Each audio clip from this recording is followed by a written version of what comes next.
And Awesome. we're Welcome on. to Don't Worry Wednesday. I'm guessing that was my cue. That was your cue. I pointed. Awesome. That's the point, right? Yeah, I was like keep pointing. I'm guessing that's all right. Everybody saw. Everybody knows. Everybody knows. Well, Everybody everybody knows, else man. knows before I do, actually. Um, Hi guys, welcome to Don't Worry Wednesday, the Yes, show welcome. where we talk. Huh? Yes, welcome is what I said. Yes. Yeah.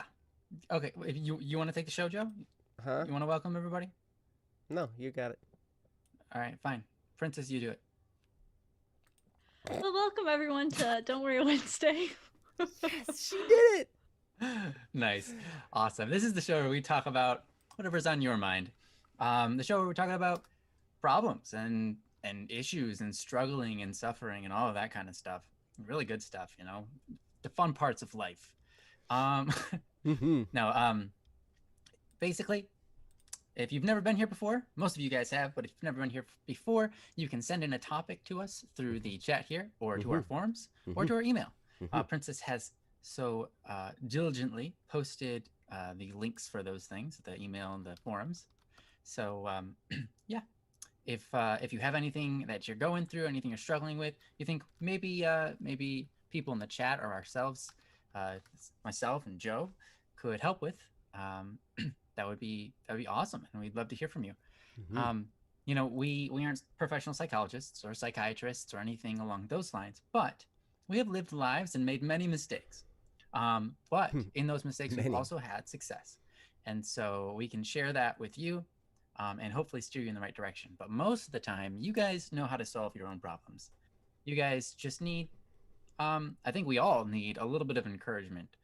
Sometimes just needs a little bit of a different perspective or someone to talk to about it. Someone who maybe hasn't gone through the same exact thing, but is willing to talk about the subject while we sort of vent and get new ideas on the table for ourselves of how to move forward. So anyhow, yeah, welcome. Thanks for being here, guys. How are you guys doing today? How are you doing, Joe? I'm wonderful. Thank you very much. I had a great day spending time with my brother and his family. They're in town, so it's a lot of fun.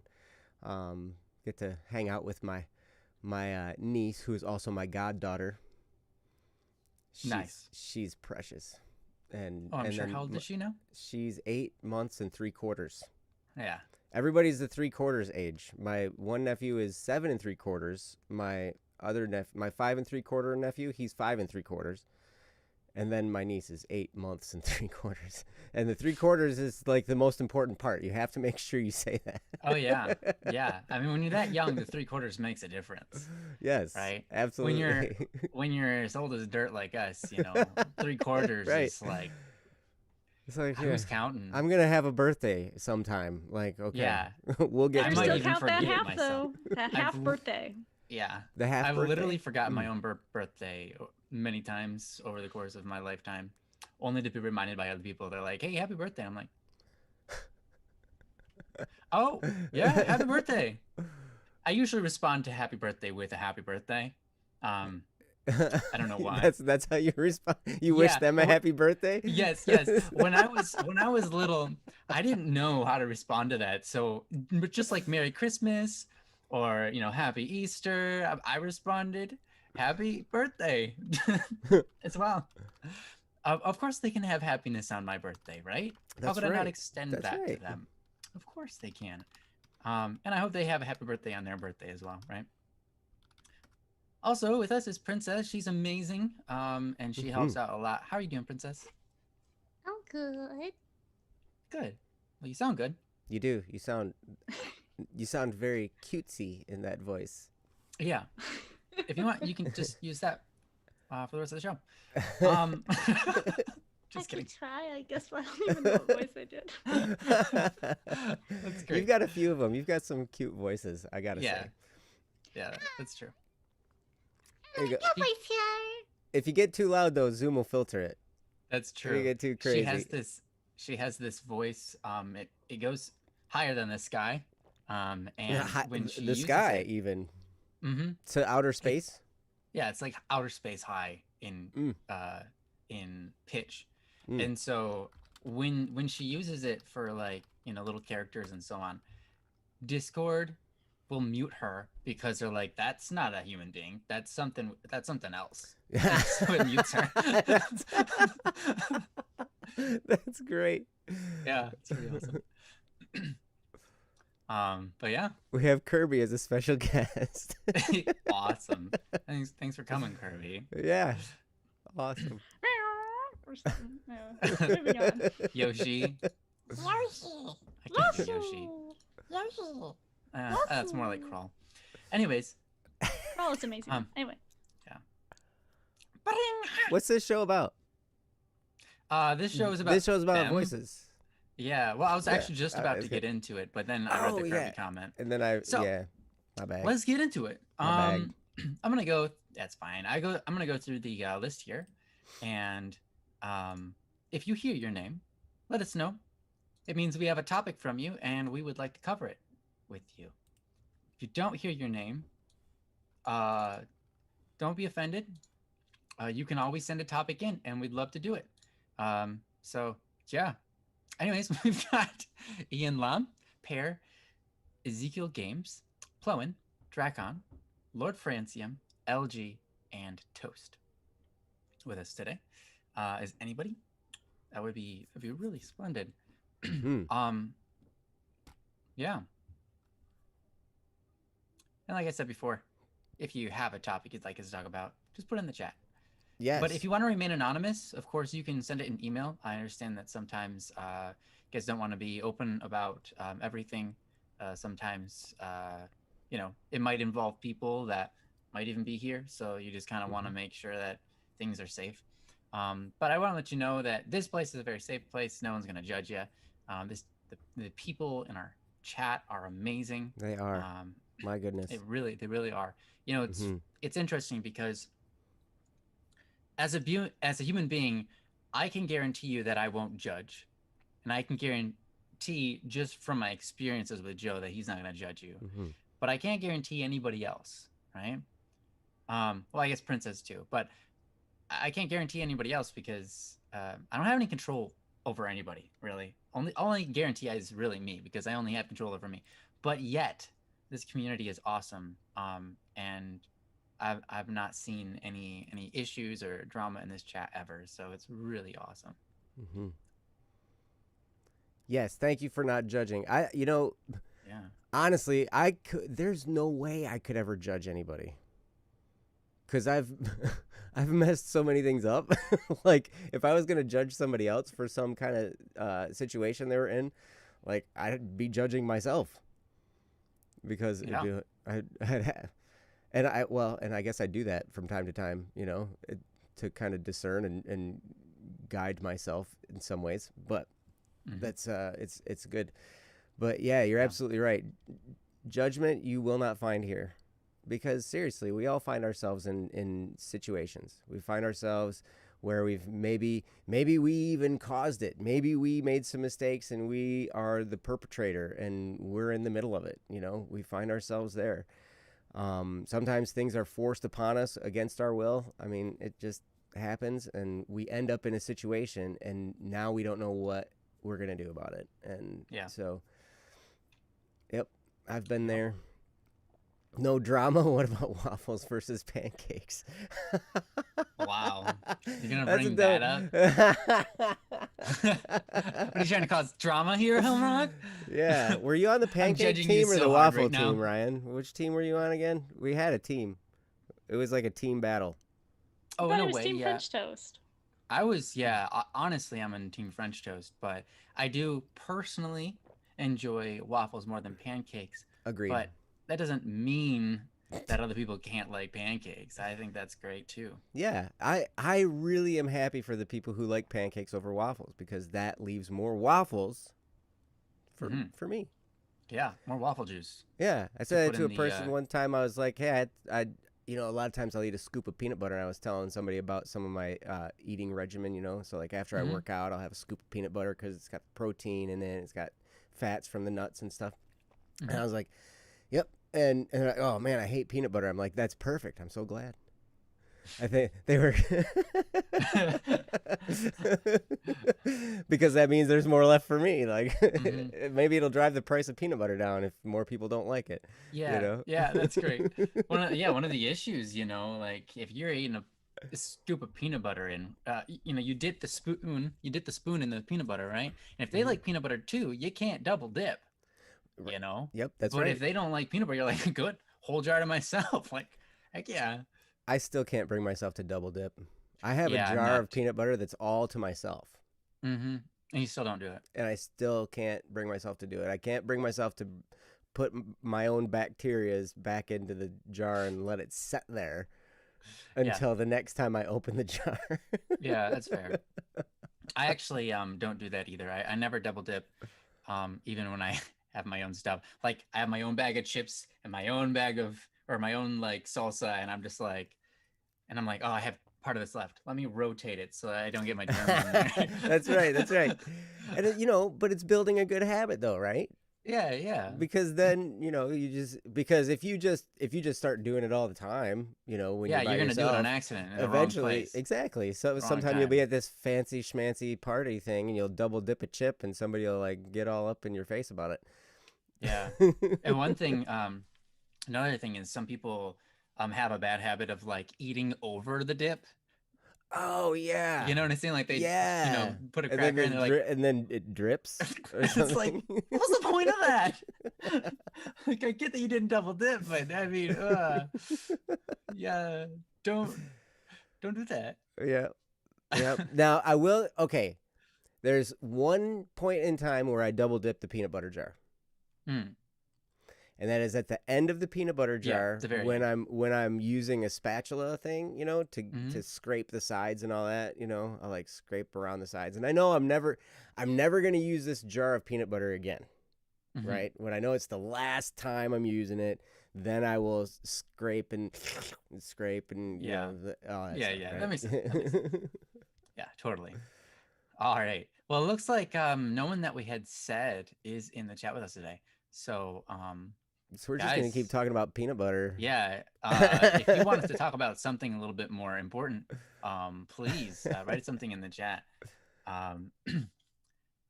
Yeah. Yep, you can, and we'll wait and watch And the we'll chat wait. until We're just gonna stand here somebody in says something. silence. Yes, Is that all right with you guys? we will make A you little bit very of silence. uncomfortable. Yeah.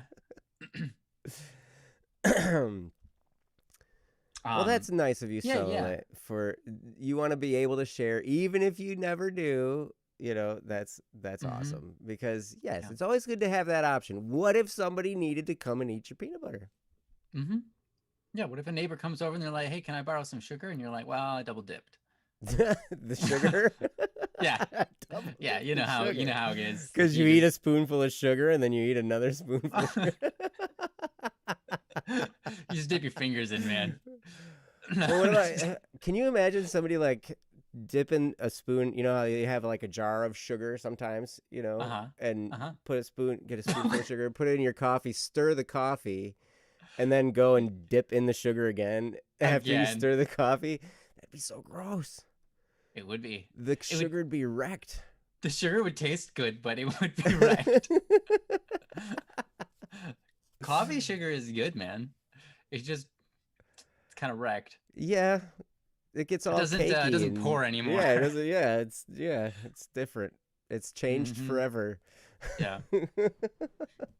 Yeah, even if you re-dry it, it doesn't dry the same. Right. Yeah. Oh yeah. And then you get clumpies.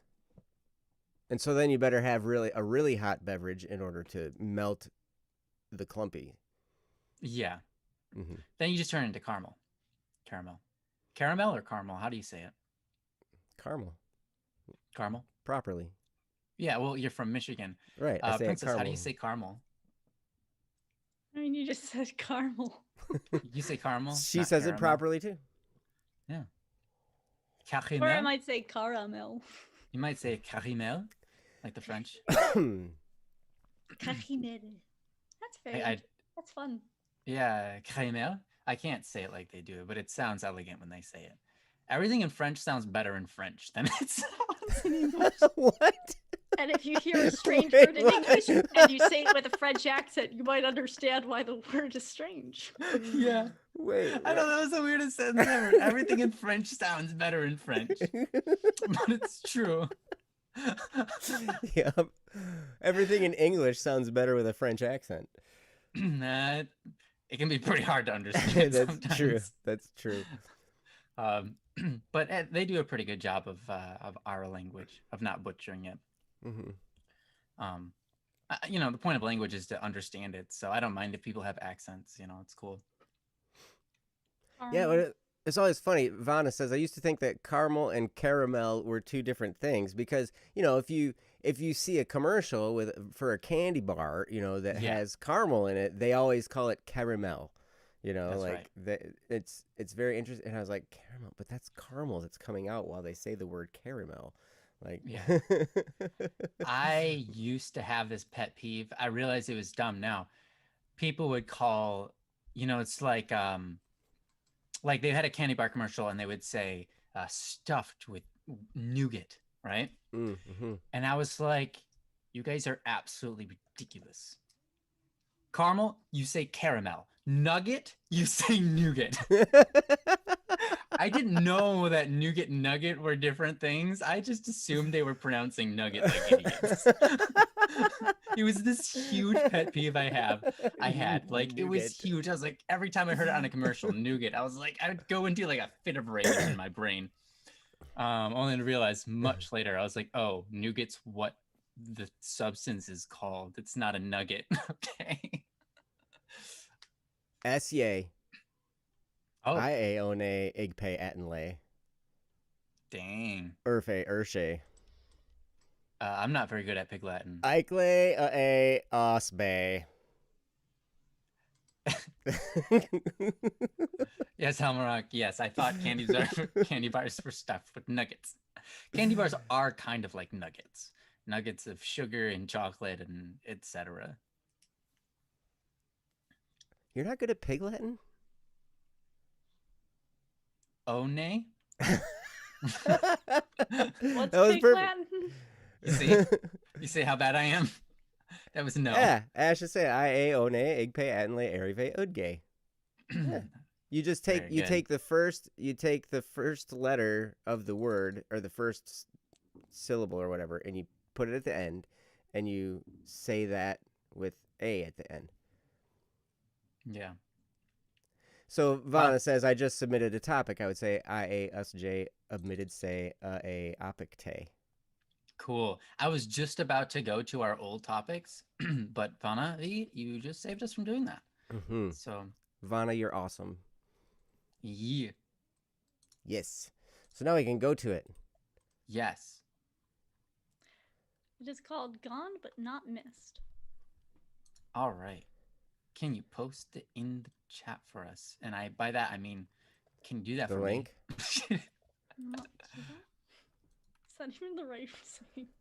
What'd you say? Hello, hey, Mozzarella? erite. I don't know. Okay, cool. We're just gonna Ikin move on from che that statement then. agitsne. Arigatou gozaimasu. Can you read the topic in Pig Latin? Okay. So, that- hey guys, if you want to read along, feel free to do so. You can click the link that Princess just provided for us. This topic is titled Not Gone, But Missed by Vanavi. Vanavi. Sorry. Vanavi. Yes. Sorry, didn't mean to correct you. You're the host. No, You're I'm in glad you charge. Thank you for re-saying the title because I said that wrong. My mind just Oh, whooshed. did it. you? Honestly, It whooshed it? I didn't pay attention enough to know that you said it wrong, so I just Oh. wanted to reinstate it. Incest you. prey ooshed it way. Falascola de del Foshidia. Shh. This is gonna be a fun show. I'm excited. Great. It's already fun. Both of my take it brothers away. have moved out of the house and into adult life because they are much older than me. So I am the only one still living with mom and dad. I tolerated the oldest brother moving out well because we were living with my grandparents at the time, so I still had people to talk to. But when my middle brother moved out, it was very different because we've started developing a bond. I see the middle brother, not middle school, the middle brother often enough so it hasn't been too hard, and I've gotten used to it. The oldest got married very recently, but I don't feel like I'm losing him or anything because he's still going to visit every Friday and doesn't live with me anyways. I don't need advice personally, but I know some other people who might benefit from your opinions on how to adjust to the loneliness. Mm. From Banavi. Hmm. Yeah. Very good. Thanks, Princess, for reading that for us. Mm-hmm. Um, yeah, that's totally understandable. You know, I think a lot of us experience this in different ways too. Even for example, parents or grandparents. You know, when the child moves out of the house, right? There's that emptiness of a person that was once there and is no longer there, and it's a very sorrowful situation, but it's also very happy, right? Um, you're happy for the individual. You want them to move on with their lives, and you want them to, um, continue and get out on their own, and you're proud of them, right? But at the same time, yeah, you just want them to stay because I suppose there's this slightly selfish desire to have them in your life, and I only say it's selfish not because it's wrong. It's very normal and it's a good thing. Honestly, it's not selfish in a bad way, but it's that we want them in our lives, um, Mm-hmm.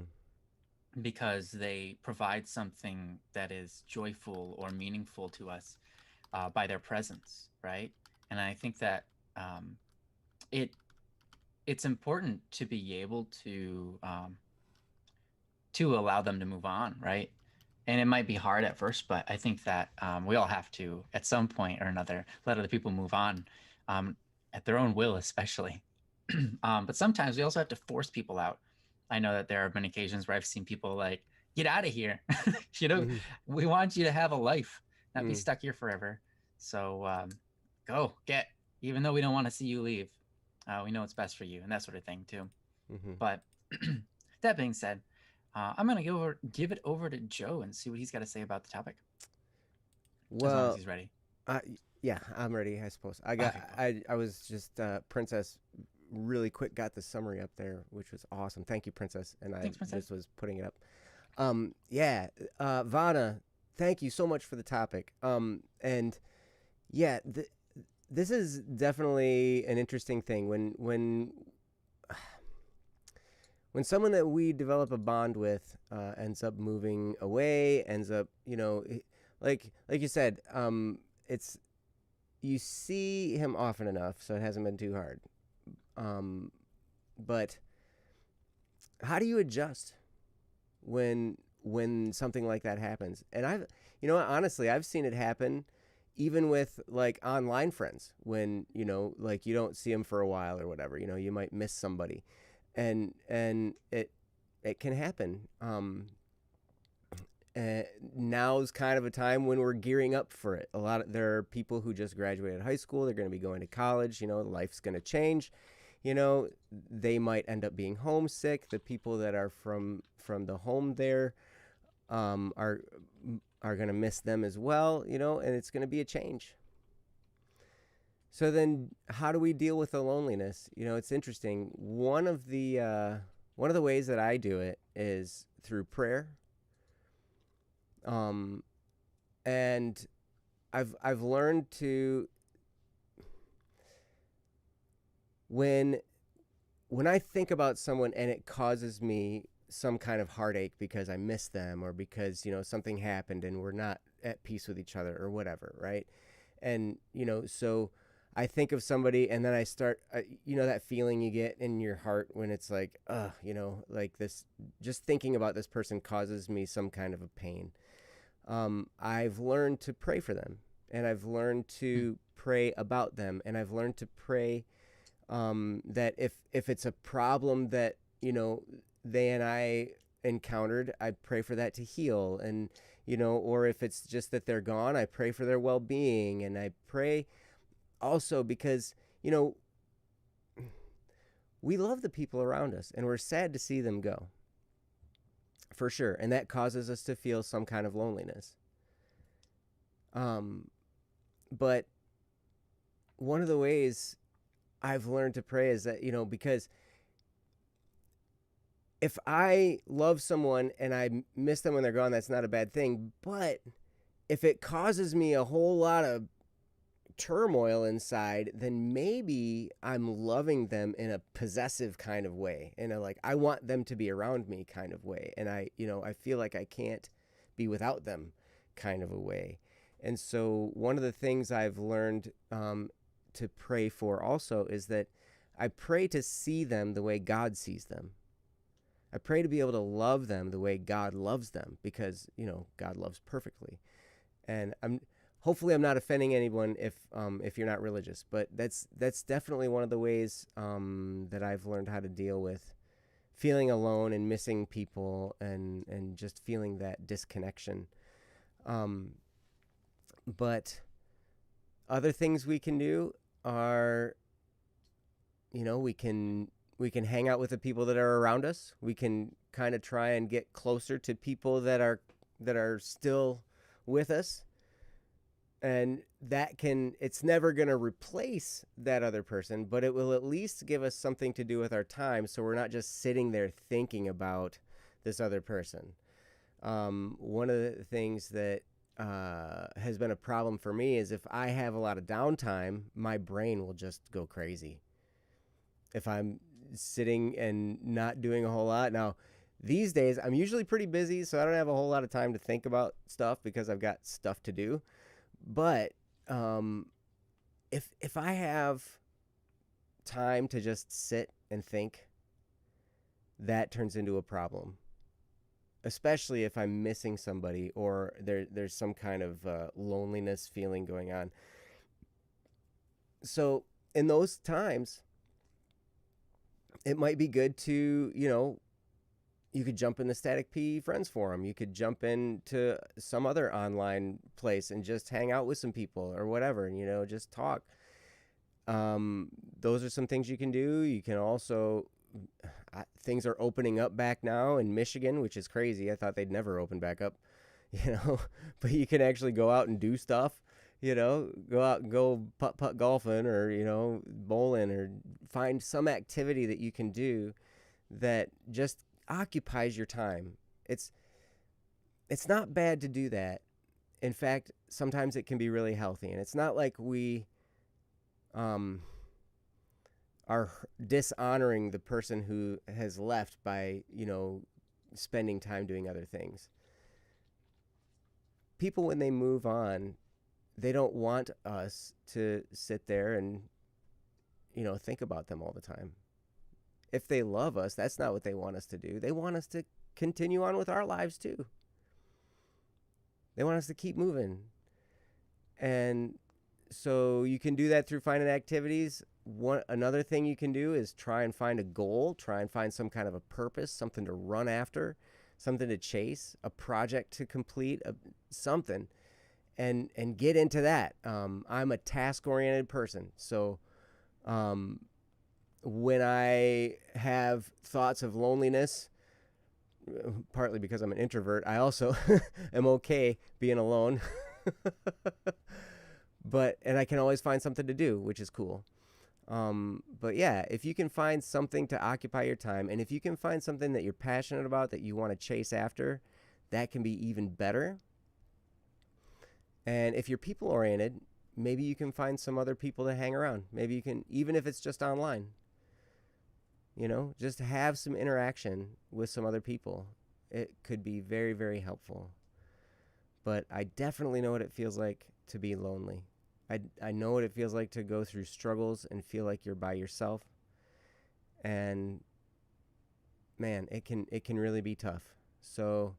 But in those moments, I've realized that my mind is my worst enemy. And so if I can occupy it with something, then that's a really good thing. So that's what I have to get us started. I'm going to turn it over to Ryan. So Ryan, have at it. Yeah, thanks, Joe. Yeah, I feel you on that. Luckily, I've been very blessed that, in my lifetime, I mean, I've experienced a lot. And there were times in my life where if I'm alone, by myself and I have nothing to do but time to think, I've experienced those situations where my mind just starts attacking itself. Mm-hmm. But I've also been blessed in that I've also had the opposite experience, right? In that, in current day, in the last several years, when I'm alone and I've got nothing to do but time to think, it doesn't attack itself. It's still uh, productive to itself, Mm. and I think that that's something that I don't know how to create in other people or how to get there or how to solve. Um, it's interesting because I say that, but a lot of people I know are such that they hate being alone because they know that when they are, they start hurting themselves or they start thinking about all sorts of crazy stuff that they don't want to think about. Mm-hmm. Even if it's not attacking themselves, it's just like, I don't want to think about, what did I think about that for? Oh, geez, you know. My mom is one of those people. She hates being alone for that reason. And as an introvert as well, I love being alone, but I also love people. I'm a people oriented person. Mm-hmm. One of the main things I was going to suggest, which Joe also suggested, was if you're feeling lonely, go out and meet people. You don't have to go to a bar or whatever, right? You can go anywhere. You have the internet available to you, and there's plenty of people on there who have communities that are open for you to join.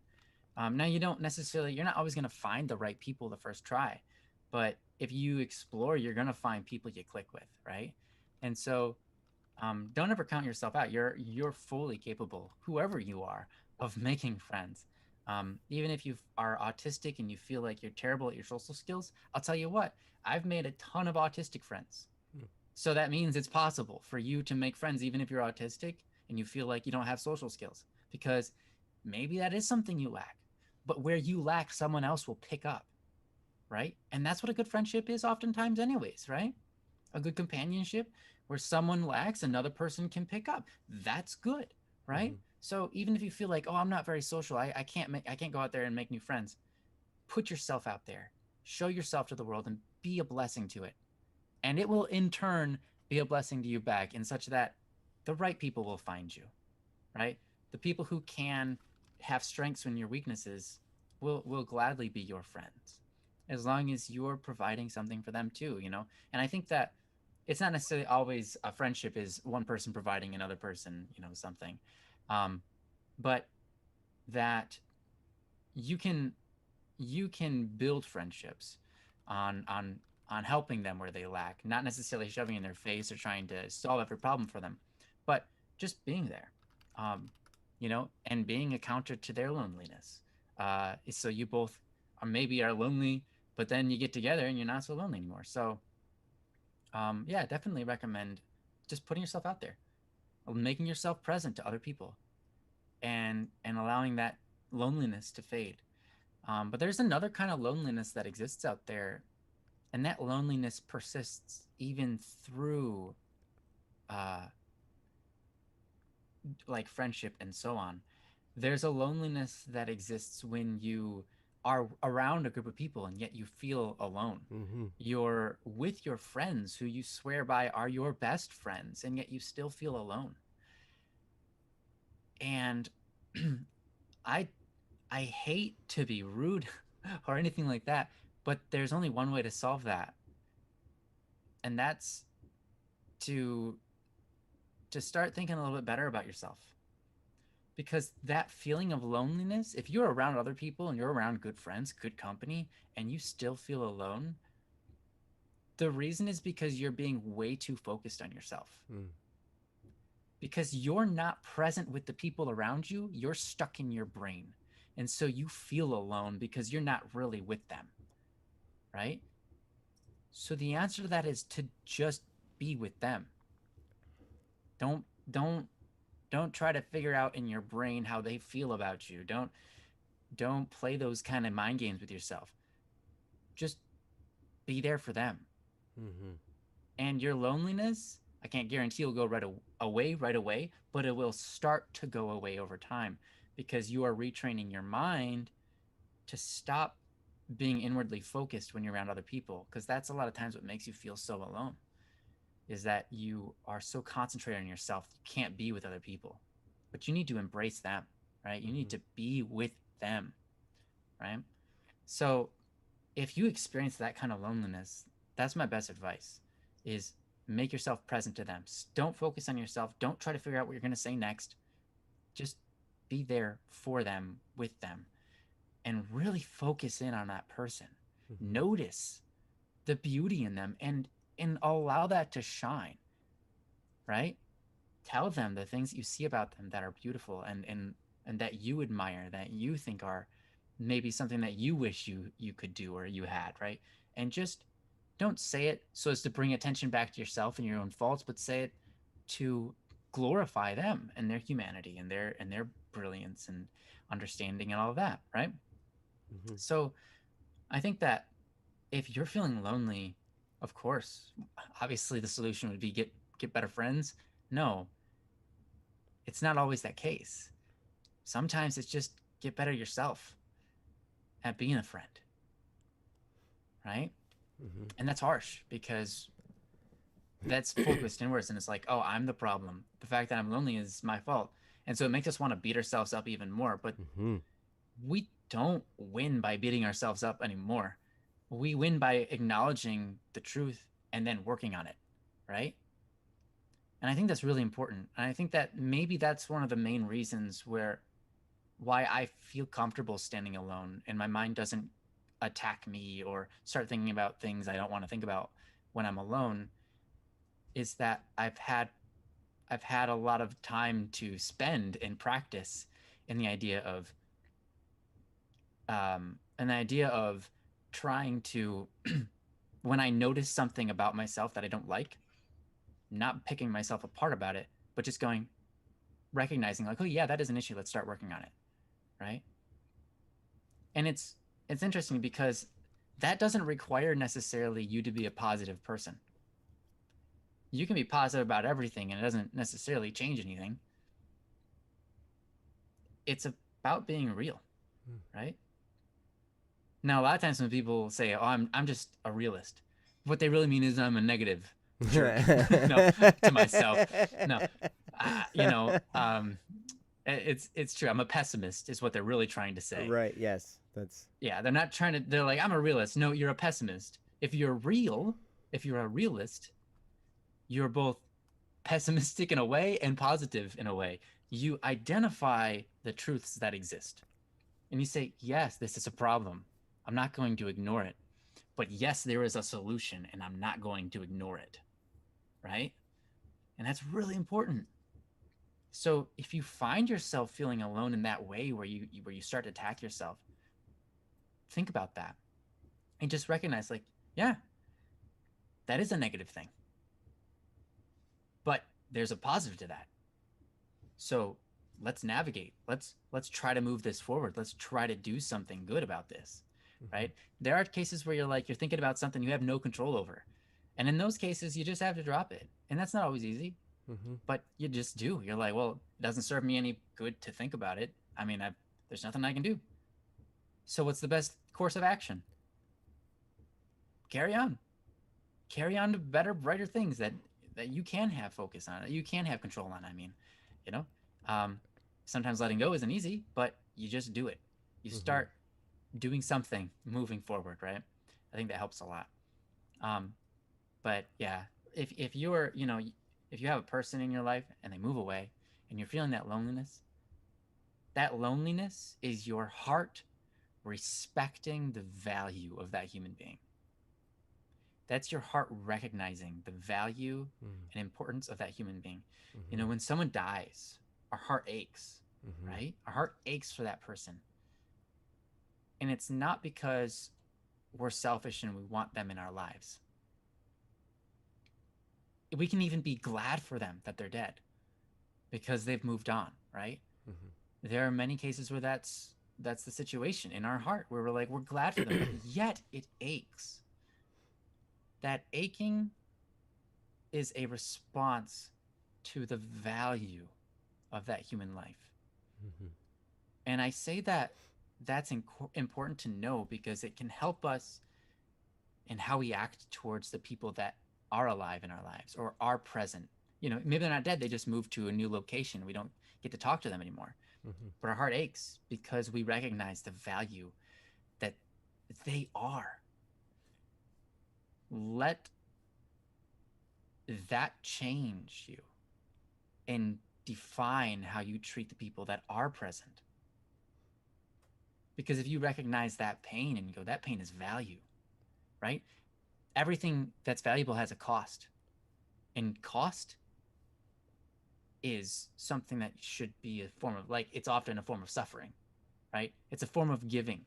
It's a form of taking from what we have, right? Which can feel painful. And that's good, right? When you pay for something, you pay money that's yours, right? Mm-hmm. And it doesn't necessarily hurt physically or emotionally. It can. It totally can. But you're paying something, you're paying a price. And when you look at an individual, your heart aches because it's trying to pay something to get them back. It's trying to pay something to amount to the value, but it never can, because their value is infinite. Your heart can ache infinitely. Mm-hmm. It's not wrong. It's a beautiful thing. And if we could take that and redirect that to someone else, I think our loneliness will go away pretty quick, right? Because now you can focus on those who are present to you and give them that emotional response of that aching, but you turn that aching into a joyful thing by spending it with other people, right? Tara, oh my gosh. Thanks. That's gonna be stuck in my head now. It Tara. is too catchy of a song. Yeah. All right. But I'm not even anyhow, gonna sing it because then yeah, it'll no, even be don't, stuck even please. more. It's not a bad song. It's just you really get stuck in your head. Awesome. Well, that's what I had. I hope that that's helpful to anybody out there who's suffering through that loneliness. But yeah, Joe, do you have anything you want to follow up with? I do. I love what you were talking about. And it was a great reminder that our minds are really the key in a lot of this, and how we feel in our loneliness and all that stuff. And like Ryan was talking about, it's not a bad thing to miss someone. Like when we're separated from someone and it hurts a little bit, that, like Ryan was saying, that just shows us how valuable they are to us. And that's beautiful. When we suffer for another person, that is what true love is shown by, right? When we're willing to go through some kind of pain, for another person, that's part of love. It's part of loving another person. And it's beautiful. And our lives are going to be full of painful moments and joyful moments, and and middle of the road blah blah moments and all kinds of stuff, right? We're going to have it all. And that's what makes life so exciting sometimes, right? Because we have hard times and we have great times. But our minds are really the key. I have a really interesting tendency. I noticed this, that, and I'm sure it's the same with everybody, but our minds are powerful. They can take us places, like, it's amazing. Like, you can be just, it can be the greatest day. You can have all kinds of things going great. But then you can get fixated on one thing, Mm-hmm. and it can just drive you to spiral downwards into this hole mentally, and all of a sudden nothing tastes good, nothing looks good, nothing sounds good. You just want to cry. You want to, sit there, and do nothing, and you end up depressed, right? Oh, yeah. Because you get focused on this one little part. And Ryan said you're too focused on yourself. Yes, that's true. But I'd also take it to a more specific level and say you're focused on one aspect of yourself that might not be as good as you want it to be. That's a better way of saying it. That's true, because there's focusing on yourself is not, of course it's a beautiful thing. We are ourselves. We are the center of our own worlds. We can't control anything but our own selves. Mm-hmm. We can control our body. That's all we were given, right? Mm-hmm. And so it's not a bad thing to focus on yourself. It's important to, right? But to focus on a specific asset that you dislike, right? Yeah, that's not good. Mm-hmm. Yep. And I tend to focus on an issue. That's part of my personality. It's part of my temperament. I'm a task-oriented introvert. And one of the traits of that personality type is to find problems so they can be repaired, right? So if I get focused on myself, I focus on some kind of a problem. And then I start to see we might get caught into a comparison trap where we start comparing ourselves to another person. And then we're like, oh my gosh, well, they've got this part of their life all together. And I'm just a little, bucket of slop over here, like what's going on? And, and we can just spiral downwards. And I will do this to myself. Like I have to sometimes vocally interrupt a mental pattern. I have to say stop out loud. I've done that. I'm by myself. Yeah, absolutely. Like Ryan. Like, what are you thinking? What is wrong? Like, stop it. This is not right. Okay? Because all of us have good spots and bad spots. There's not one of us that has everything all together. And it's okay. It's okay. Even when things are hard. But our minds are powerful. And this is what I was getting at. I don't remember who the quote is attributed to, but somebody at one point in time along the lines said, we can make, with our minds, with the power of our minds, we can make a heaven out of hell or a hell out of heaven. So like I said before, we might be it might be the most glorious day. All kinds of things are great. And then all of a sudden we fixate on this one part of ourselves that we don't like. And we drive ourselves down into despair. Right? Or everything can be terrible and falling apart. We could be declaring bankruptcy, and breaking up with our girlfriend or whatever, whatever's going on. All this bad stuff could be going on. And if we find something good to focus on and fix our minds on that, we can spiral upwards. We can end up in a hopeful place. We can start thinking about, how am I going to take this and turn it into a win? How, now sometimes that's hard to do. And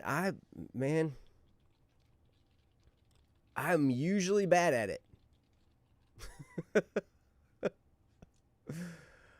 When things are hard, I usually think about how hard it is. Oh yeah, that kind of makes sense, huh? And I'm like, man, this is hard. Because it is, and it's okay, but we go through hard stuff.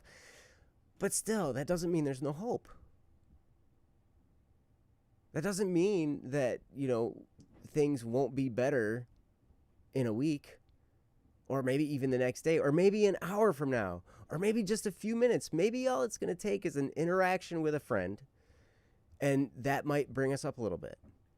Or maybe it'll be, oh yeah, what was that thing I was working on? For me, it's generally a music project or something, or some kind of project I'm working on. I'm working on putting together a workout program, and all of them are filmed. And now it's just the video editing process and getting everything put together. And that's, that's a big job too. That might be a bigger job than the filming actually, but it's just seated and takes a while. But if I can focus on, what are the possibilities with this project? I work on stuff with, Steve for a single duel. What are the possibilities? I have some new stuff written, and I sit there and I think, oh man, I wonder what Steve's going to add to this. I can, and we can take ourselves and we can spiral ourselves up too. So, but one of the hardest things to do in the moment of when we're hurting, when we're lonely, when we're in despair, all that stuff, is recognizing that we have the choice to either sit in that funk or start to spiral ourselves out of it. It's not an instant thing always. I mean, sometimes it can be pretty quick. But then sometimes it might take a while. Sometimes it might take a while to just kind of get all the gunk off us, because maybe we're in the midst of something really, a big struggle. And it just takes some time to, work and get everything kind of peeled off of us before we actually get there. But yeah, our minds are so powerful. And the same mind that's causing us to feel depressed or lonely or, all these things, that same mind is the one that helps you feel joyful. It's the one that's excited at possibilities. And so the more we handle the situations that are hard, the more training it is for our minds. That's another thing that's actually a joy of mine in a hard situation. When I'm facing something that's difficult, I think of it as training in a way. Because what this is doing is this is making me, eventually, I will come out of this and be stronger. And I'll be able to handle more. And then what happens is life gives you more. Right? So then you get to learn how to handle that. And it's amazing. But anyway, I don't know. I just really loved what you were getting at, Ryan. And so that's what I figured I'd expound in that direction. So, but that's where I could take it. So do you have anything else? That's awesome. I mean, I actually have something else, but it feels a little off topic from the main topic. But we have time. No one else, anyone else have a topic? Start thinking about it because we're about to get to the end of this one. And we do, if we don't have another topic, We don't. we might stall for a little while until we get one. Yeah. Saule just said hiccups hurt. We could talk about that. Oh, that's quite possible. We could talk about that. They do for me, but they don't for everybody, and they don't always, just sometimes. But yeah. I was gonna say something that I sort of realized while Joe was talking, something that's really important, that I have done on accident, or I guess by divine intervention, if you will. And it's helped me a ton. And I think that it's something that task-oriented people would get an insane amount of value out of if they learned and practiced it well. And that's this. In life, you're always going to have the option to do many things. You can, there's a phrase like, if you don't practice it, you're going to get worse, right? You don't use it, you lose it. And then there's, if you just keep on practicing, you'll get better, right? And that happens in life on a different kind of level. There's always going to be multiple things to do. You could take this moment right now to spend time with people. You could take this moment right now to practice a craft. You could take this moment right now to work on your job, make some money. You could take this moment right now to do any number of things. Meditate, right? You could go out into the wilderness and explore. You could learn something new. You can Google something and find out a new story or a new science that you're interested in, right? There are so many things that you can do. And sometimes we feel like doing nothing. And so doing nothing is something you can also do, right? When you do those things, if you're task-oriented, and I have a bit of task-oriented in me, so I know what this is. I know what it feels like. When you pick one of those things to do, you are going to feel like you're not doing everything you're supposed to. You might decide, hey, now is my time to socialize. And so you go off and socialize, and at the end of the day, you think, I didn't get the work I wanted to get done today. How foolish of me, right? I didn't get as much of this project done as I wanted, or I should have, right? I'm so far behind now because I went off and socialized, right? Is that something you experienced, Joe? I'm sorry, I was typing in the chat. Can you Oh, that's repeat the okay. question?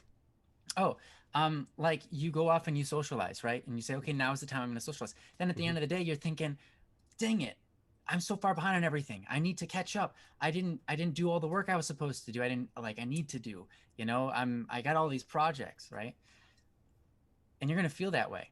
Mm-hmm. Or if you go off and you do all those projects all day long and you get home, you're exhausted and you're like, my relationships are not where they're supposed to be. I can't, like I didn't get to spend any time with this person, and they're really important to me. And now maybe they don't recognize like how important they are to me. Geez, like no matter what you do in life, you're going to succeed in some areas and fail in others. And as you succeed in one, you're going to fail in all the others. Mm.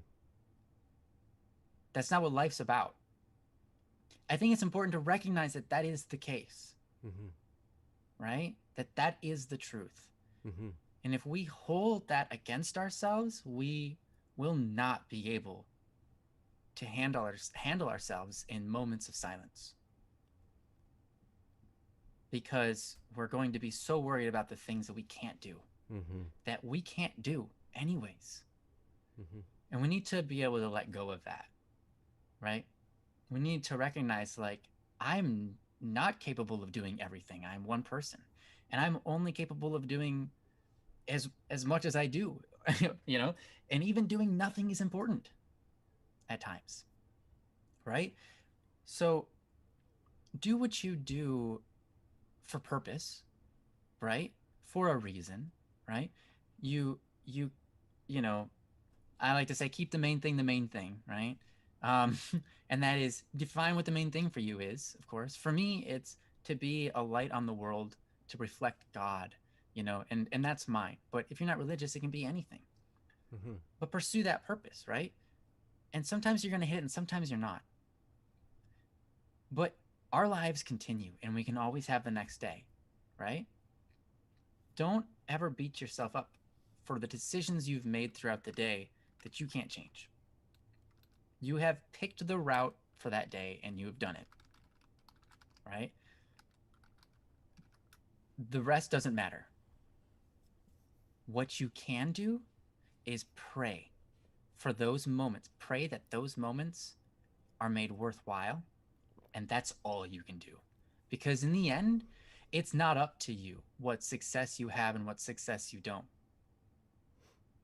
Really, in a lot of cases, you can work really hard at success, and yes, that's your fault for working really hard and getting, up there in ranks or up there in, uh, you know, um, I guess fame or money or whatever it is. It is your hard effort, but at the end of the day, you don't get to decide what the world does and how the world turns. Mm-hmm. You don't get to decide how your investments turn out. When you invest time into somebody, you don't know if they're just going to die the next day. You don't. But what you can do is pray for the best and leave it all on the table and just say, look, that's all I had control over for today. And that's what I did. That's what I chose to do. Mm-hmm. And so it's beyond me at this point. God, it's up to you. You make what I did today worth something. Mm-hmm. Because I can do nothing more. I can't make it worth anything more than what I've done. The rest is up to the rest of mankind and how they want to take my words today. The rest is up to God and how he chooses to spin Mm-hmm. this planet of ours, The rest is up to nature and how nature decides it wants to act, you know? There's so much not in my hands. So I think it's important to be able to lay it out on the table and say, hey, I've done what I've done. Could I have done more? Did I do my best? Maybe not. Maybe I didn't do my best. Maybe I could have done more. But I've done what I've done. Mm-hmm. Let it be fruitful. And I'm going to continue moving forward the next day on whatever it is I need to do that day. But it's just important to recognize like, hey, you can't do everything. That's impossible. So it should be impossible to beat yourself up for it. If it's not impossible because you pick on yourself for the stupidest things anyways, but you should be able to understand like, hey, how could I do everything? It's impossible. So just leave it alone. So anyways, I don't know if that helps people who are task oriented out there, but I think that helped me a lot It in helped me. understanding that. Yes. But anyways, Yep. like I said, it's kind of off topic for loneliness. But it was just on my mind, and we didn't have anything else more to talk about. But It's anyways, beneficial. Vanavi, yeah, Vanavi, thank you so much for the topic.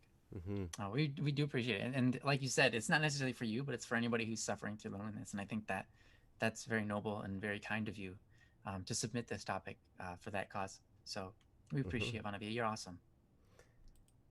Absolutely. And Vanavi, if you have any tidbits of wisdom that you'd like to share on the subject, please do, honestly.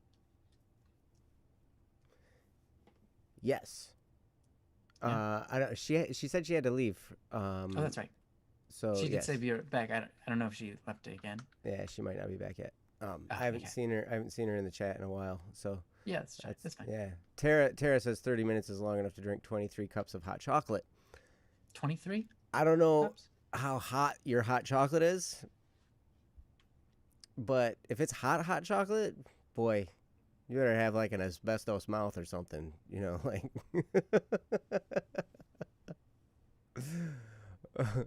or made of metal. I don't know. I run antifreeze through my veins. You will not divulge your secrets. Okay, that's fine. And yes, we did have we had a little talk from Meow talking about how, hey, what if we had timed topics? You know, interestingly enough, we do. Princess gives us timestamps, you know, regularly, you know, in a chat that only we can see, you know, so we can kind of see how long we're taking and all that kind of stuff. And yeah. Yep. And we still just, you know, if we poor Princess. Well, we pay attention. This is one of the things. Honestly, this time, like I said, we don't have another topic following because the people that have left topics for us.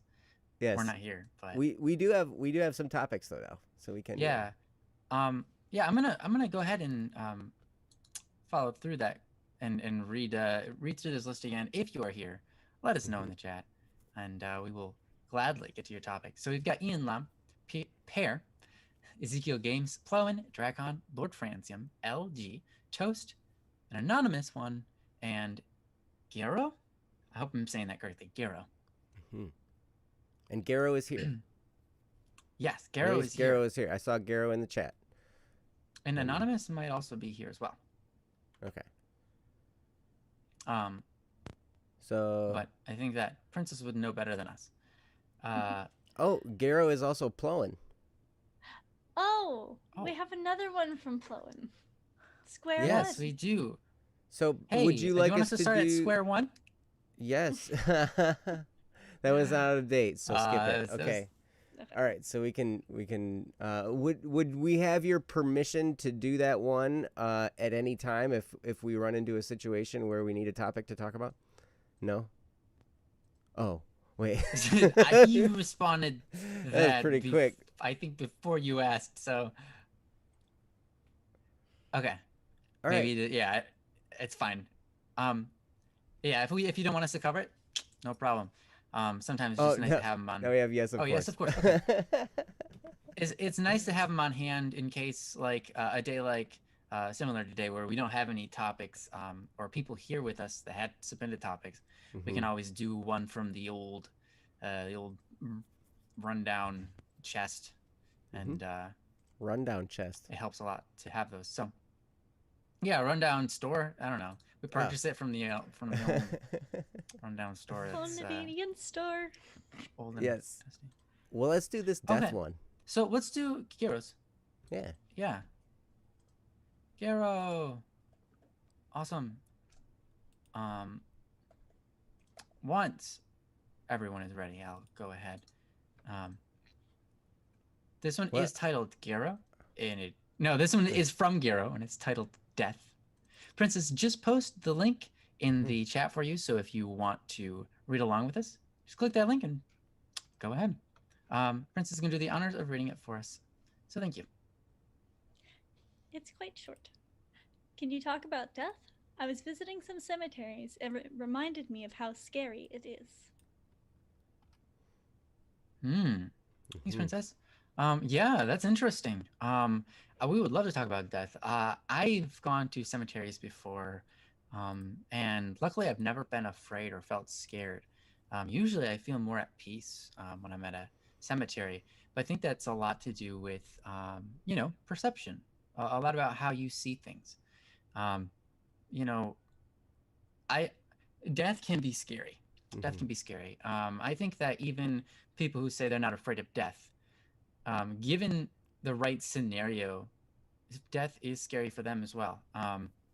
However, something really interesting, I'll say, a study was done on people who had near death experiences and people who had actually died Mm. and come back to life several minutes later, right? Or, usually if you die, you don't come back, right? If you die and you come back, it's usually within a couple of minutes, sometimes in a couple of hours. Rarely is it more than a day, and by basically like 4 days or 3 days, they're gone, right? That's how it goes. Um, but they did a study on this, and interviewing them, people who had near death experiences, meaning they almost died but they didn't. They were at death's door, if you will, but they came to. Whether it be from drowning, whether it be from getting hit by lightning, whether it be from many possible cases. People who had near death experiences were terrified of the aspect of death. But people who had actually died and come back too. And it's not like by a weird, like it's not by like a small percentage, by a 100% percentage, that everyone that they interviewed that had actually died and come back, not afraid of death. And they asked children and old people alike, not afraid of death. They had faced it once before, and it's not scary to them, which is kind of nice, kind of good news for us all. Mm-hmm. But I think we have a decent amount to talk about here. So I Mm-hmm. just wanted to start out with that, a little bit of interesting stuff to buy Joe some time to think about what he wants to talk about. But I'd like to hear what Joe has to say. So Yeah, take I'd it like away. to. I'd like to hear what comes out of my mouth as well, because there's a lot I could talk about with this topic. Me too, all the time. Yeah, it's amazing, and it's not like I'm a morbid person or anything. It's just that death is one of those things. It really is. It's a striking experience, and it strikes people differently. You know, for instance, there are people at funerals. I don't think I've ever cried at a funeral, and I've even tried to. Mm. But part of that is just because I don't know if it's partly my temperament and partly just how I'm built or how I view death. But I look at death as it's inevitable. It will happen to every single one of us unless the end of the world comes beforehand and we're caught up in the clouds, whatever.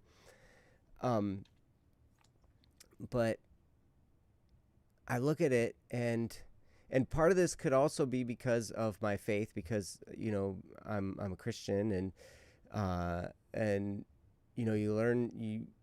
you learn that death. I guess from my perspective, I look at it kind of like graduation in a way. Like, we're going through this time period on this earth, and then when we die, we change form, right? We move on to something different. And so we're here, and then there's a line, and at that line, we don't know where it is, which is crazy. So I heard a guy talk about life, like, okay, life is like a roller coaster ride in the dark. I've had one of those. Those are awesome, actually. Yeah.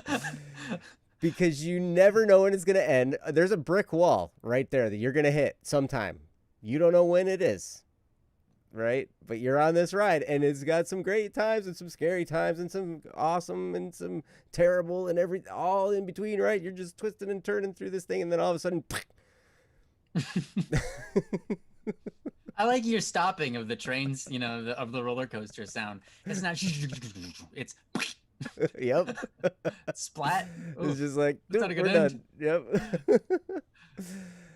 But so I remember going to a mass one time, and it was one where they were honoring the people who had passed away that year, and so they had family members, taking candles and stuff up to the front of the church, and they had different things, and so they were just honoring the people that their family members that had died. And I remember getting this really weird tingle in my back and thinking, there will come a day when that is my family members, and they're doing that because I have passed on. It's inevitable. And well, I guess unless they're not Catholic at that time or whatever, but I would hope that they would still honor me by going and do it, whatever. But paying your respects and exactly, right, exactly. But now, if I were actually feeling like I was facing death, I might feel afraid of it. But in my normal day-to-day life, I don't feel afraid of death. And because part of me is like, man, I'm going to get a break. Finally, jeez, get a rest. Because life can be hard sometimes. And it's like, man, but I also know that if I wake up in the morning, there's a reason for me to be here, right? So I had gone through times when I was facing some pretty severe depression, and I went through some times of suicidal thoughts and suicidal tendencies and stuff like that. And I had to be on watch and, all that kind of stuff. And so, during that time, I had gotten comfortable with the idea of dying, right? Because it was something that I was thinking about and imposing upon myself. And, but now I realize, no, wait a second, no. I have this day. There's something that I'm supposed to do here today. I don't know what it is. It might not be that spectacular.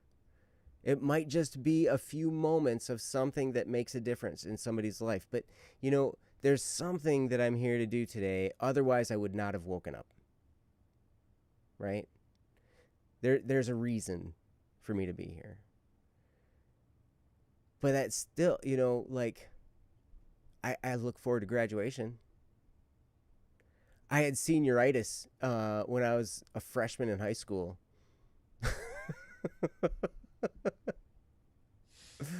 Like, I wanted to be done. Senioritis, when you're like ready to be done, you're ready to graduate. Okay. You're just like, I'm ready to get out of school. Yeah, No, I had that. I didn't. Yeah. I had that in 9th grade. I think I had that in like 2nd grade. Maybe 1st. That could be too. That was my entire school career. Yes. Tara says, I'd be salty if I died only because I want to live to 120. I'm actually going to live to 120. I've decided. Did you decide that for yourself? I Nice. did. I decided that, But, smart. yeah. Good move, Joe. Because that's really what it takes. Yeah, the way you said Joe just now really sounded like your mom. Really? Sorry, just side note. But anyway, I don't know. My uncle. I remember talking to my uncle for the last time. He was in hospice care. And he was always a jokey aroundy kind of guy, having fun and all that kind of stuff, right? He would pick on us all the time when we were growing up. He was my mom's older brother. He'd pick on her too, and everything. He's a great guy. Great guy. He had pancreatic cancer, the same cancer that my brother actually just had surgery for. He's here with us right now, recovering. But and he had that cancer, and he got surgery for it, and then he lived for like another 10, 15 years, something like that. So he was like, the whole time he's like, man, I'm kind of on borrowed time anyway, like I'm, hey, I thought, the prognosis was not good, with the cancer that he had and how advanced it was and everything. But they took care of it and everything was good and everything. He lived for many years after that, but when he was finally coming to the end, and he was in hospice, I remember talking to him on the phone, and he was in the greatest of spirits.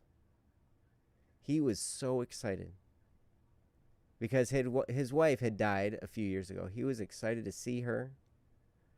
He was excited to move on. And I remember talking to my cousin, his daughter, after, when we were at the funeral. And we were talking about some of the stuff that was happening and all that. And she said, it's really weird to have your dad tell the hospice doctor, hey, can you bring me the big hammer? Like, I'm ready to go here. Like, so he basically was like, hey, whatever's going to just put me to sleep. And so then that's it. Right. So he just like, bring me the big hammer. And she was there when he said that, and she started crying. And, I can totally understand, like, wow, that hugely emotional moment. But he was ready, and he was looking forward to it. And I was like, man, that's how I hope I am. I hope that I'm at that point, When you're 120. When I'm 120 years old, and the priest comes in, Ryan, who's, at that point going to be like 100. I haven't decided yet how old I'm going to be at that point. Yeah, but Ryan's going to be a priest by then. Oh, okay. Wow, that's and a possibility. When he comes in to administer last rites for me, I'll be retired by then, dude. I'll be retired for these then. Yes. Yeah. But when when the priest comes in to give last rites, I hope that at that time I'm looking forward still. Because at that point, and now if you're not religious, I understand this might not make sense, but, because of the religion that I'm part of, I'm a Catholic. And so because of that, I can look forward to meeting my Creator. I have that chance. And, and I can trust in the sacraments, and I can trust in, what I know by faith. And because of that, I feel like I would be in a great amount of peace when I'm looking at that. And not necessarily looking back over my life and thinking of all my regrets, of which, I look back over my life right now and I have tons of regrets. Tons of them, of choices I've made. Things I haven't done, things I had done, all kinds of stuff. But I hope I can continue looking forward. Because to me, death is not the end, but a transition. And I don't know. That puts me at a lot of peace. Because then I know, okay, I'm not going to end. I'm just transitioning into a different form. And that'll be great. So, anyway, that's what I have to get us started. I'm going to turn it over to Ryan. So, Ryan, have at it. Yeah. Oh, here we have an update.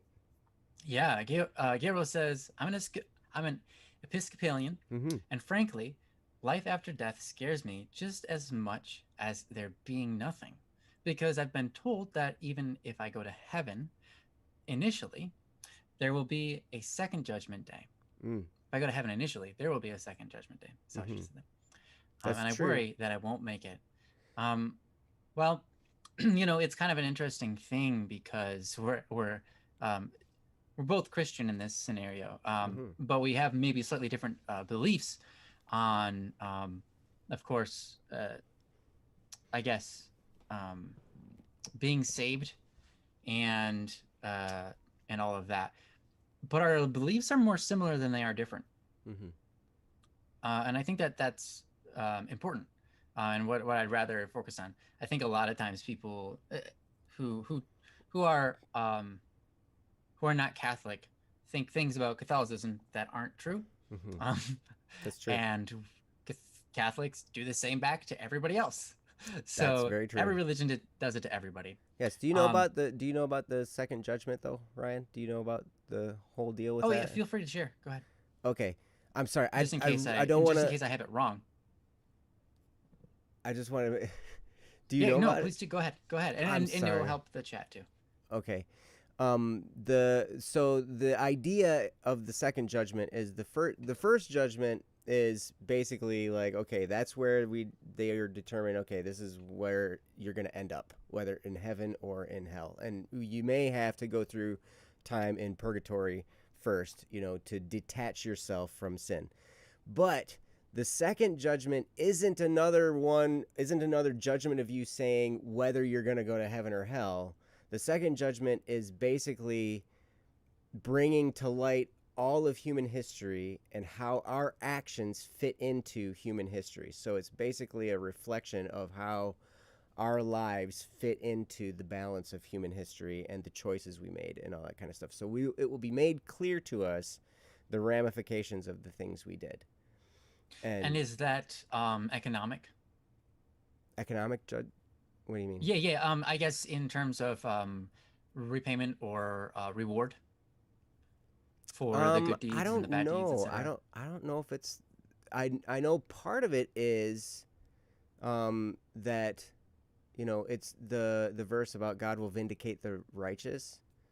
So like all the things, all the evil that's been done in the world, God will show how He redeemed it for the sake of the righteous and stuff like that. So I don't know if it's for based on level of reward or not. That part I don't know.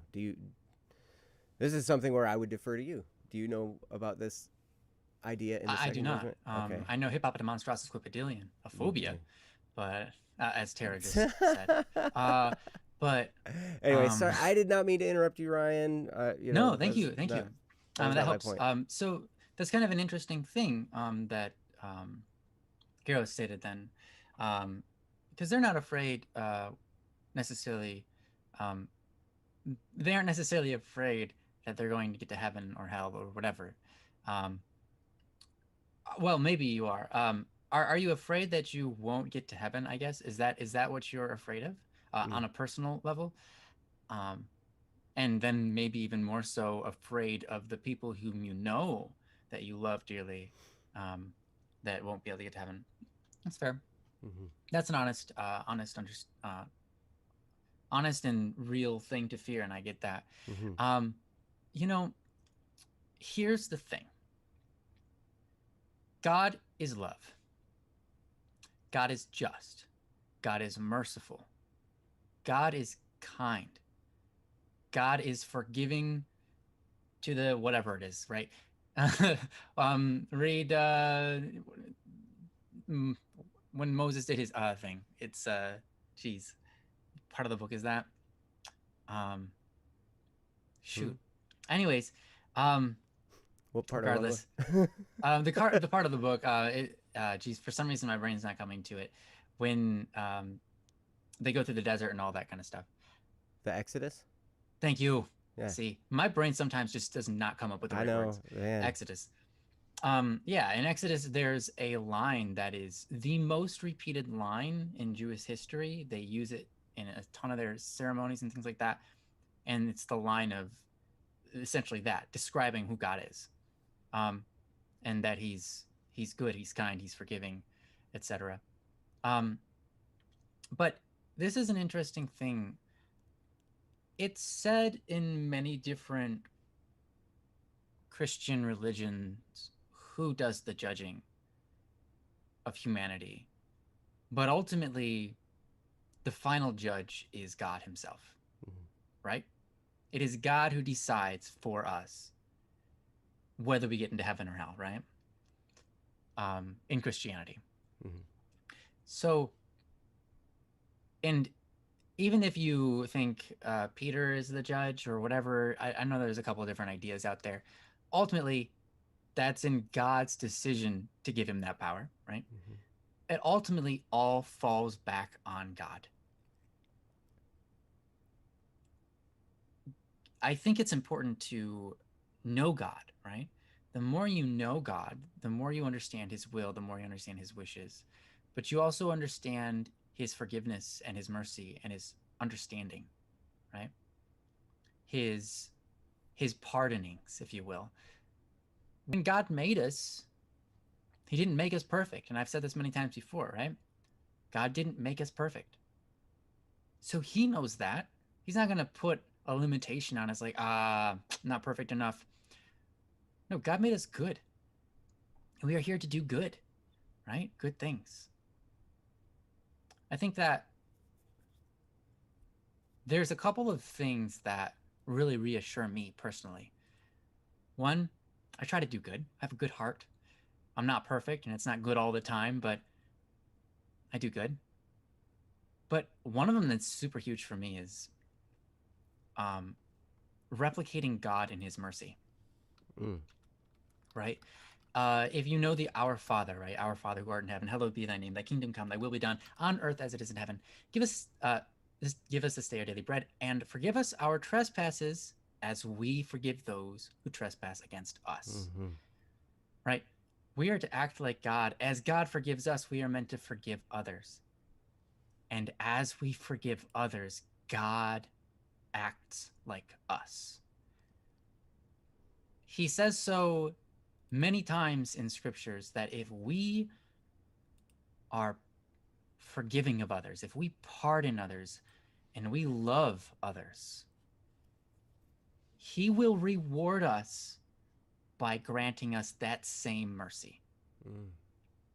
So if you want to get into heaven, I can give you one really good way. Love others and have mercy on them. Forgive them. And if you can do that, doesn't matter how much you mess up, because you're going to be a mess up, right? It's true. But it doesn't matter how much anymore. Because if you can forgive all the other people that you ever meet, however big of a mess up they are, God will surely grant you the same, as he has said so. He's promised that he would. So if you're Christian and you want to get into heaven, those are the rules right there. Love God above all else and love your neighbor as yourself. But I think you gotta know how to love yourself if you're gonna love your neighbors, right? And we talked about loving ourselves before. Loving ourselves is wanting the best for ourselves. And that means doing something about that. That means acting that out. That means so many things. And I would encourage you to go to our last Art Wednesday, I think, where we talked about that. If you have problems loving yourself, I think last Don't Worry Wednesday was profound. We got to say a lot of awesome things on it. So I would highly recommend it. But yeah, personally, even if our Christianity and things that we believe are slightly different, I think that that's something we can all agree on. And I think it's super important because we can all recognize in the Bible that God promises us that if we forgive others, he's going to forgive us. And that's ultimately what salvation comes down to for a lot of Christians, is being forgiven. There's something else even more important into being saved, getting into heaven, and that's not being forgiven. Forgiveness, getting into heaven is just a kind of necessary thing, but it's not the reality. It's not the main thing for salvation. See, if we want to get into heaven, we don't get that option just because when you go into heaven, you're becoming, well, you already are, but you're coming into God's house as his child, right? You don't get to just go into your neighbor's house and live with them. And you don't get to just be a part of their family as if they birthed you, right? Unless you actually become their child.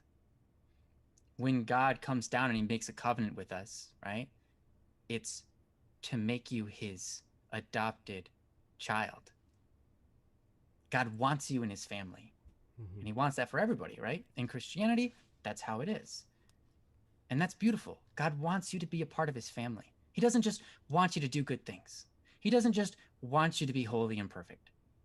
He wants you to be his family. So be family to God. Act like it. Right? God's already invited you. You only have to accept.